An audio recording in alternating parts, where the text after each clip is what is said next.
There are three great questions to intentionally disrupt any kind of conversation.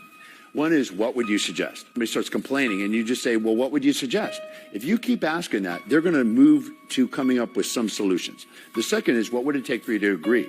What would it take for you to agree? You can just raise your hand and say, well, listen, there's a lot of conversation, but how do we get agreement around here? And if you ask that enough times, it'll redirect everybody's focus to finding a solution.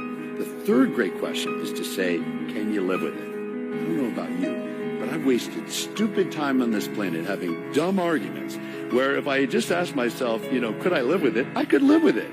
And so often we just need to raise that in a meeting where somebody's just all hung up on something small, and you just have to say, can you live with it? Incidentally, if they say they can't, you go back to question one. What would you suggest? I've never, ever seen a time when you say, what would you suggest? What would it take for you to agree? Or could you live with it? When you go through that cycle that you can't get a breakthrough. Every single time I've ever done this, and every single time I've ever coached somebody to do it, they've always had a breakthrough and found a solution.